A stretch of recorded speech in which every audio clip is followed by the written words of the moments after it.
I'll call the meeting to order. If the clerk will please read the roll or take the roll. Chairperson, Councilman Clark. Here. Mayor Pro Tem Adams. Councilmember Scipio. Present. And Councilmember Taylor. Mayor Pro Tem Adams is under the weather today, but is watching us on TV. And I don't think the Zoom is working. Is that correct?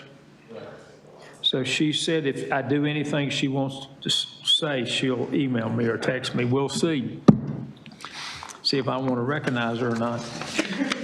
See what's going on here. Okay, we will now get going on our monthly meeting.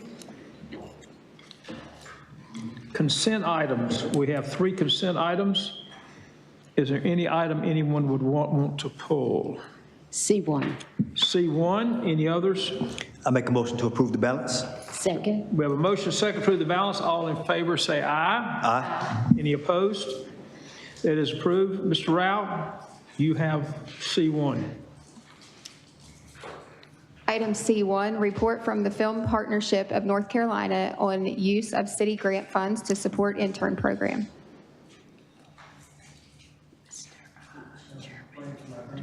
Should I make a comment before this? Oh, Ben, hang on a minute. Okay.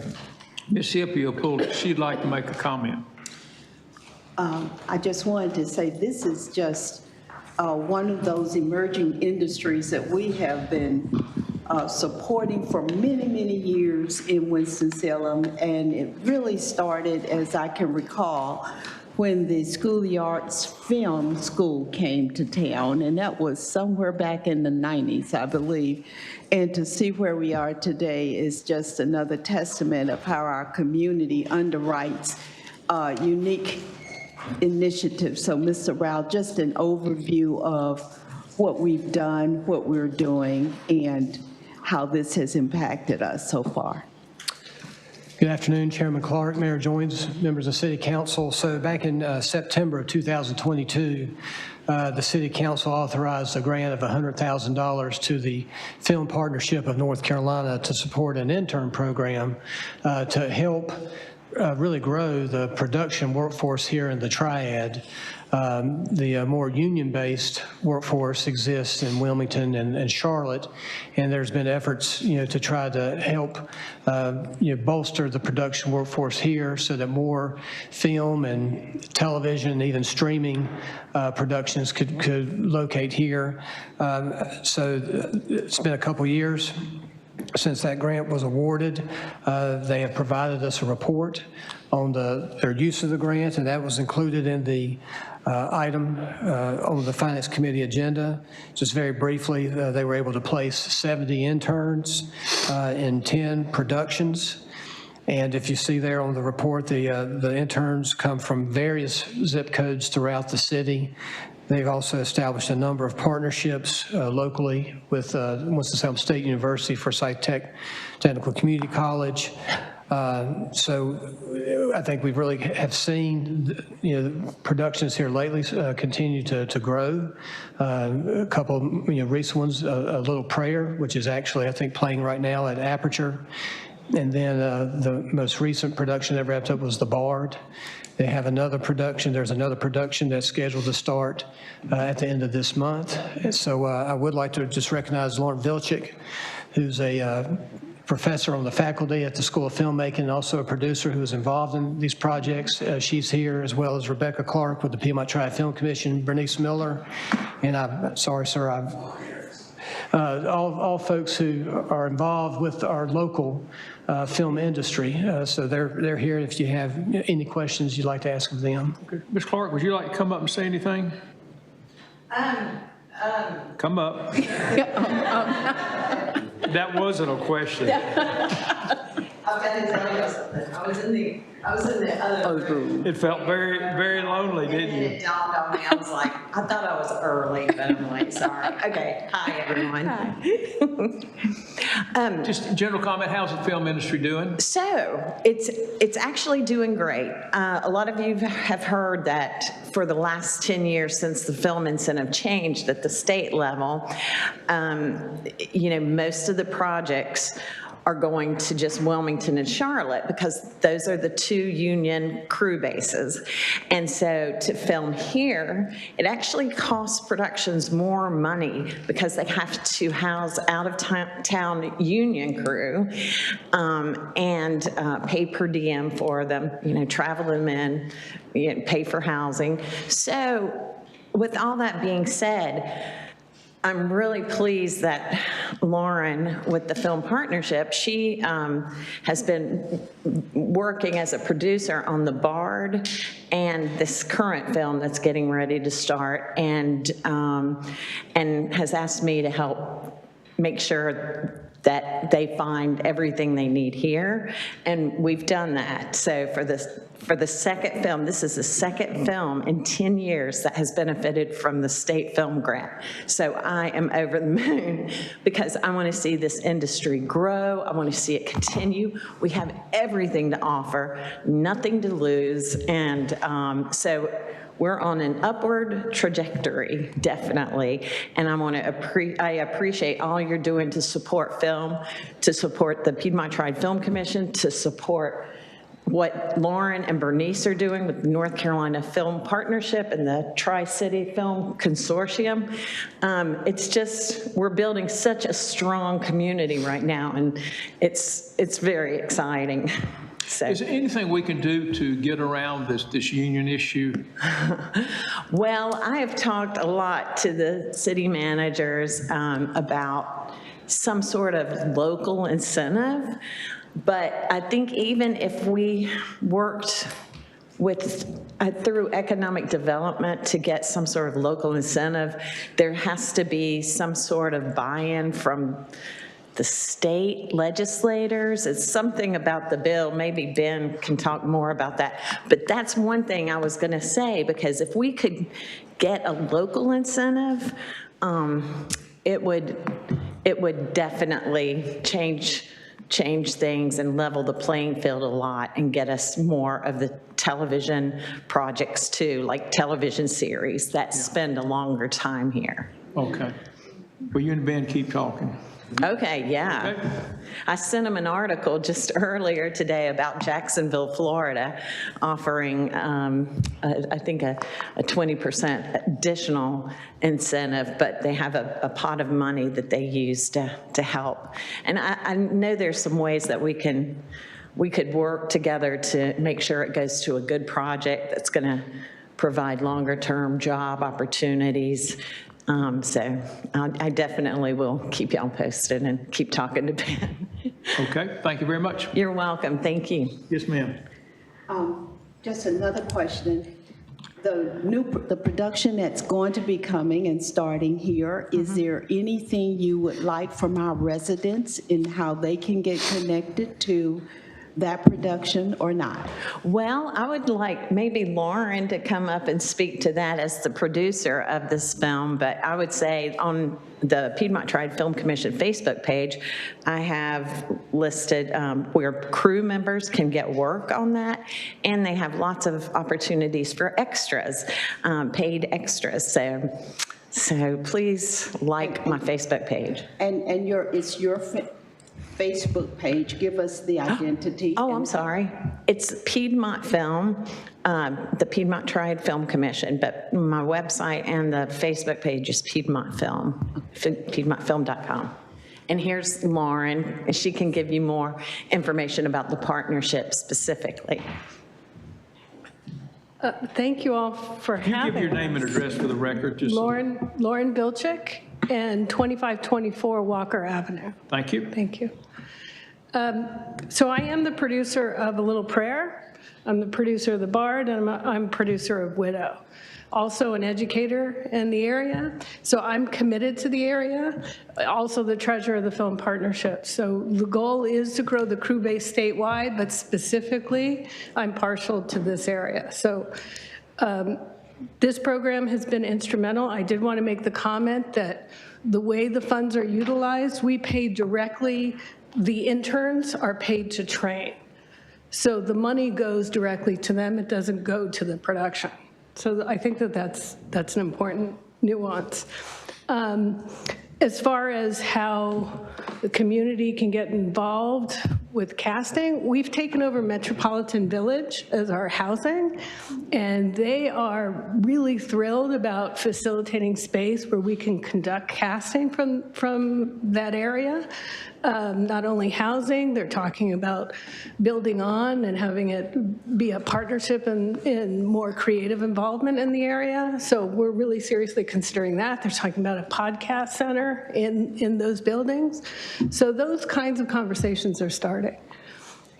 And we just held a workshop through our partnership with Tri-City Consortium just this weekend, where we pulled in another 20 interns. Some of our crew members are so committed to the training that they were donating their services, pulled out all the equipment, trained more and more people in the community.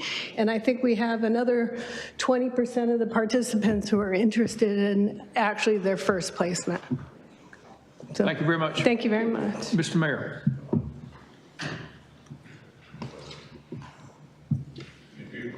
Let me go on. Thank you, Mr. Chairman. I just wanted to thank you for that and thank and congratulate Rebecca for her perseverance.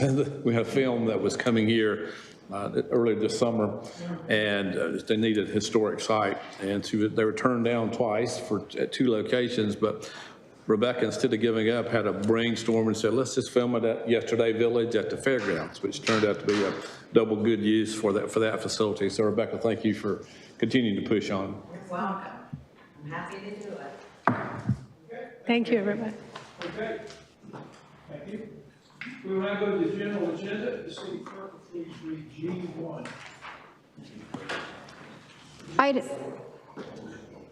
Item G1, resolution authorizing the purchase of 29 2026 Ford Maverick compact hybrid pickup trucks. Good evening, Chair Clark, members of the committee, mayor, members of the council at large. The item before you is a motion to approve a resolution to award a purchase order for 29 compact pickup trucks. These are going to be pool vehicles that are used by our fleet. We did a competitive bid for this, received 5 bids, which you can see on your item here, 6 bids actually.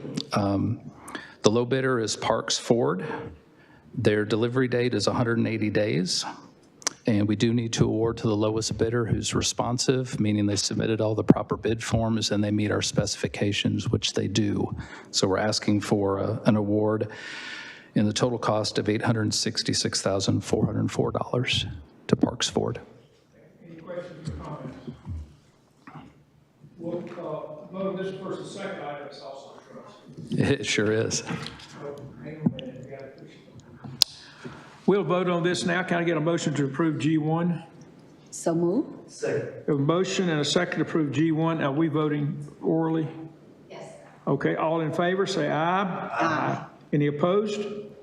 That is approved. If the city clerk will read G2. Item G2, resolution authorizing the purchase of 83 2026 Ford Interceptor PPVs. Good. The item before you is to purchase off of state contract 83 total PPV, police pursuit vehicles. There are 52 gas-powered V6 vehicles and 31 hybrid vehicles on this. The total cost is $3,547,649.05. Deacon Jones is the state contract holder. So. Okay, any questions or comments? Can I get a motion to approve? So move. Have a motion and second to approve G2. All in favor, say aye. Aye. Any opposed?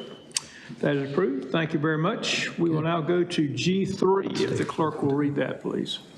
Item G3, resolution awarding construction contract for Helen Nichols Park Walking Trail. I'll start it off again. Okay. Yep, that's okay. This is a resolution asking to award a construction contract for Helen Nichols Walking Trail. This is to create a loop around the Carl Russell Community Center. You can see pieces of that on the colored exhibit there. There's going to be a fitness station under a shade structure, expanding the asphalt to allow better access back to the rentable picnic shelter. We did bid this back in early 2024, but we had a failed effort. Our low bidder failed their good faith effort, and the next bid was over the budget that we had at the time. So Parks worked to get some more funding. We put this back out for bid. We received only one bid from Hodgen Construction Company, $1,069,550. They were actually our number 3 bidder the first time, and their price is very close to what they gave us the previous year. So I was very happy about that number there. However, that was still over the funds we had available. So we did, staff worked with the contractor and as well as the consultant to remove part of the project in order to get down to the budgeted funds. So I don't know what details William wants to speak to about that. But. Well, let me ask you a question first. I'm surprised looking at the drawing why we didn't get more bids. That doesn't look to be the most complicated thing in the world. Any thoughts on that? No, we received 4 bids the first time that we bid it. I'm not sure why we didn't get more the second go round. It may have been just a timing issue. It was bid late in 23. So. All right, Mr. Royston, you want to come up, please, and offer any comments you'd like? Good afternoon, Chair, Mayor Jones, members of the committee. No, we, as Darren mentioned, went through several bid processes in front of you to approve a not to exceed amount of $992,000. We feel confident through using the contractor as well as using some government contract purchasing options to purchase some of the equipment that we'll be able to get this within budget and get this built. Okay, Ms. Scipio. Has this particular vendor done other work for us in the past? Yes, we've worked with Hodgins on several projects, in particular recreations projects, and they've been very good to work with. We developed a great relationship with them over the years, so we feel confident working with them. So because you've had to reduce your cost, does that mean you had to change the design as well? The design was altered slightly. Originally, the path that you see on the east side of the site went up through the paved asphalt area, which is just north of the recreation center. That was a little over 1/10 of a mile. That portion of it was eliminated, as well as we're buying some things ourselves as opposed to having the contractor buy them and then just charge us a markup on them. So that's how we were able to get it within budget. And then what happens with change orders? The change orders have to stay within the budget? Yes, change orders typically have to stay within the budget, but we work with the contractor, any engineers, landscape architects, to kind of figure out the best infill solution, the best, most efficient way to move forward. They don't always necessarily require a large dollar amount to be successful, but we feel more than confident that we'll be able to complete this project based on the information that we already have about this particular site. Thank you. Okay, Mr. Taylor? Mr. Royston, thanks for the presentation. The trail to the southeast of the property leading over to Carver High School, does that currently exist, or is that a new trail or path that needs to be established? The one that's just south? Yes, sir, southeast. So that trail goes down to, we have a ball field that the city owns, which is down at the base of that hill. That trail goes down there to provide us maintenance access to that hill. There's also a set of stairs that goes down there, but the school's field is right adjacent to ours. Thank you. Okay. Can I get a motion, please? So moved. Second. We have a motion, second. All in favor, say aye. Aye. Any opposed? That is approved. We will now go to the last item. G4, the city clerk will please read this one. Item G4, update on the funding status of the city's defined benefit pension plans, Winston-Salem Police Officers Retirement System, and the Winston-Salem Police Officers Separation Allowance. I'm going to give a brief sermon here. Other folks in the community have not done a good job of stewarding their financial responsibilities. I consider this a very important presentation that will cover both, to a certain degree, both pension plans that ensure all, or not sure, cover all our employees. The police one, which we actively run, is what Ms. Latham is going to talk about mostly, but she's going to comment a little bit on the state pension plan that covers the other employees. So, Ms. Latham, with that introduction, you have the floor. Good afternoon, Chair Clark, Mayor Joines, members of committee and council. This is just an information item to bring you up to speed on the financial status of our two pension plans that we fund. We have the Whispers, which is for our sworn officers who were hired before January 1, 2014. So this is a closed plan. It is meant to replace Social Security because our sworn officers are not eligible for Social Security, as this plan replaces that. For those hired after 2014, we have a defined contribution plan, which is a little bit different than the Whispers plan. The Whispers plan is structured very similarly to the state, the local government retirement system plan for our general employees, and the Whispers plan has been active since 1977. We do bring to you as part of the benefits rate every year to fund this plan, as well as the separation allowance plan. The separation allowance plan is also for sworn officers, and it is required by the state. It's a statutory requirement. So we have to ensure that both of these plans are funded adequately so that we can pay the future benefits when our sworn officers retire. I wanted to mention that our Whispers plan as of January is 84% funded, and as of June, we just got the June report this week, is 90% funded.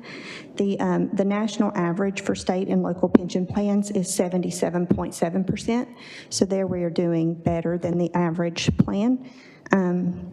The Elders plan, which is structured very similarly to our Whispers plan, the most recent data I have there is from June of 2024, where it was 83% funded, and on that date we were 87% funded. So that's favorable in that we are keeping up with the pension funding and the plan as we should be to make sure that we're well funded. On the separation allowance side, we are 45% funded, which means we have 45% of the funds we'll need over the years to make all those payments. And that may seem low, however, it's important to note that most of our peers are funding that just yearly on a pay-as-you-go basis, and the city has made the decision to set aside funds for that to make sure that we are planning for that proactively. So at any rate, we are looking very good. The actuary comes and does a study. He does the study every year in January, and then they also look at it again in June. So we're keeping a close eye on that. The funded rates are a component of several factors. So different things affect that, such as our investment earnings, how many people are retiring, what age they're retiring.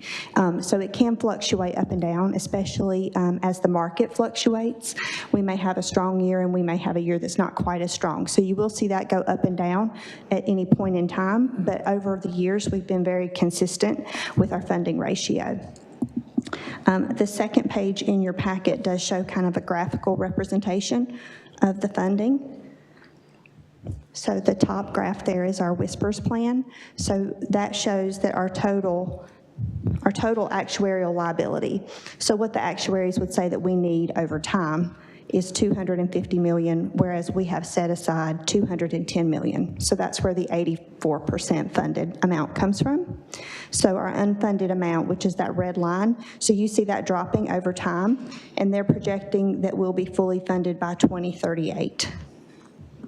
And then on the separation allowance, similarly, we will be fully funded around 2038 or 2039 as well, and that just shows that our total liability is $32 million. We have about $15 million in assets currently set aside, so we'll need an additional $17.5 million. But we have a plan to continue to fund these plans each year so that we can achieve that status of being fully funded. If you look at your graphs, the top one is the red numbers going up the left side. Those numbers don't look. That's the unfunded amount. So Okay. that $40 million, that's currently, as of January, what's not funded, the money that we don't have in the bank that we're going to need in the future. That's the unfunded. Because the 84% is what, 180 million or something like that? 210. 210, okay. Thank you. Any questions? Yes, ma'am. With these funds, they are assumed first, those who've already retired, and they're in here. And it anticipates current Yes. staff members or employees. And going forward, is there a projection for a certain number of employees that we would need to fund? Or is this representing where we are with our current retirees and our current staff? Is this a projection of that? Yes, so the number as of January is based on our current numbers. So for instance, right now in Whispers, we have 780 in total, but 508 of those are retired. Around 185 are current employees, and then we have about 87% who are vested but are no longer with the city, so they'll draw in the future. Since that's a closed plan, the actuary can more accurately determine how much we're going to need over time because there's no new employees coming into the plan. So when a person, say they expire as opposed to retiring, Yes. how does it impact this? Well, it's structured similarly to the Elders plan. So the employees name a beneficiary who received their funds. And there's a number of different funding. When they retire, there's different options they can choose from in terms of beneficiary and like what percentage they want to make sure that their beneficiary receives after their death. Good, okay, thank you so You're much. correct. Once the folks in this will not leave the plan until they expire. Yeah, but their beneficiaries receive the funds that were set aside, and yeah, thank you. Okay, thank you very much. Thank you. Any questions from this side? Okay. Thank you. All righty. Staff comments? Nothing today. All right, we will stand adjourned. Thank y'all very much.